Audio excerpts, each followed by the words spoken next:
People have ideas, dreams, things that they want to accomplish in life, and I love this little pictorial because I think it's a great illustration on how this whole process works. The process of, when I help people through my counseling and through my coaching, okay?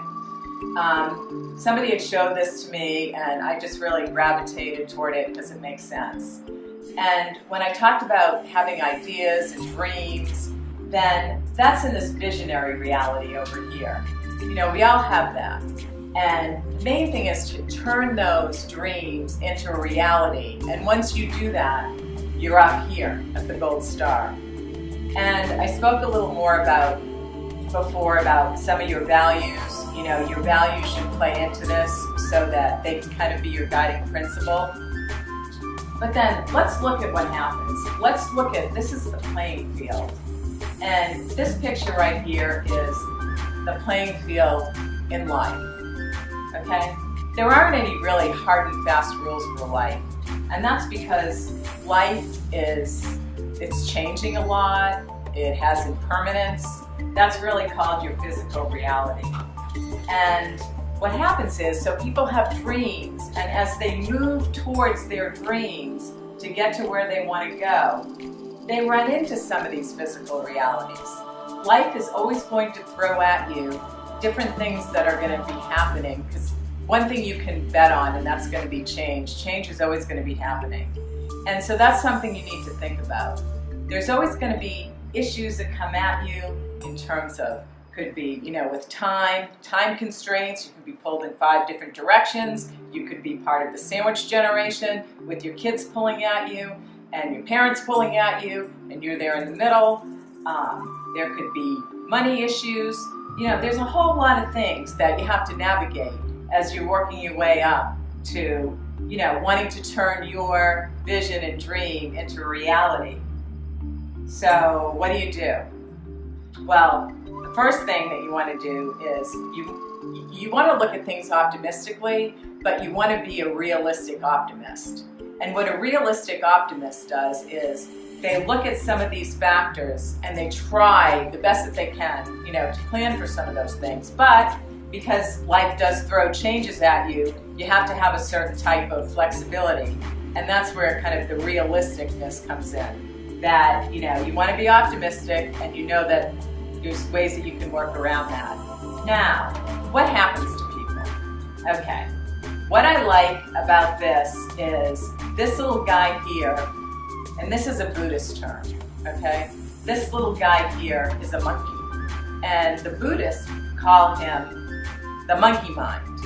And what happens is when people are moving towards making their dreams a reality, they're gonna run into this little guy. And why is that?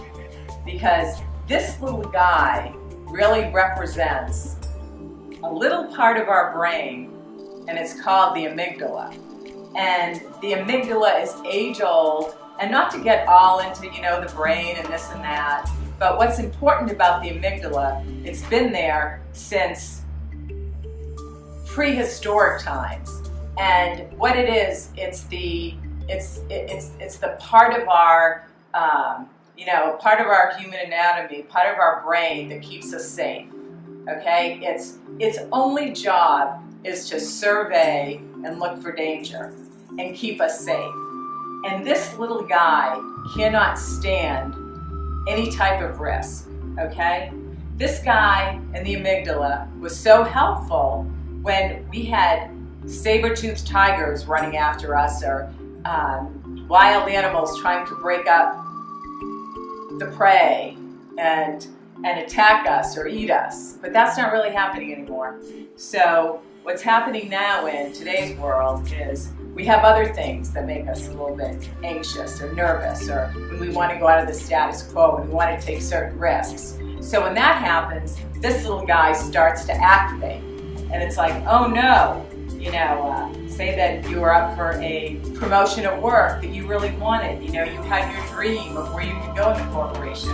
And then as you started to, work your way up, Then you found out, oh, you have to give presentations to the board, or to a bunch of different people, and you don't like giving presentations. It makes you very anxious. It makes you scared, and then this monkey starts just going crazy on all the reasons why this is not a good idea.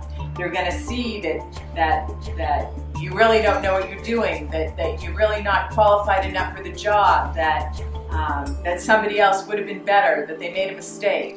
It's all of that kind of talk that is going to be negative, to scare you, to keep you in place so that you don't go through the status quo.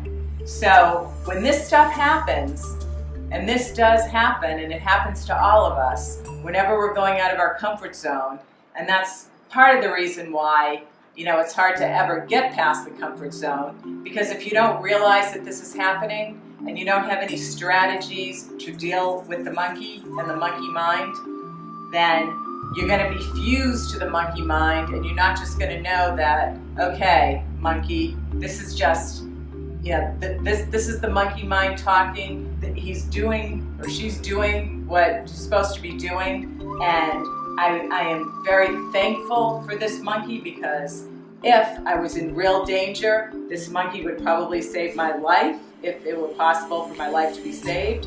But when it comes to going out of our comfort zone and taking chances and making new decisions or new relationships or new jobs or moving to a new city, we don't need all of the chatter and all of the scare tactics of this monkey to keep us so that we're not moving. So that's that's a way that I can describe what I do. And there's so many different ways of working with this monkey. And the way that I work is, it's really not, as I had said before, it's not a one-size-fits-all. There's many different techniques, and that's why I like to integrate techniques from both the counseling world, positive psychology, and from the coaching world.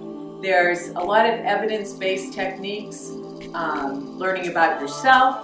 I mentioned a few of them before. I talked about values, I talked about strengths, and also looking at thoughts and how your thoughts affect how you're feeling, the spin that you're putting on things, how you may be distorting. So anyway, bottom line is you learn a lot about what you're doing to perpetuate these thoughts that many times are distortions and are keeping you from not being able to achieve what it is that you want to achieve.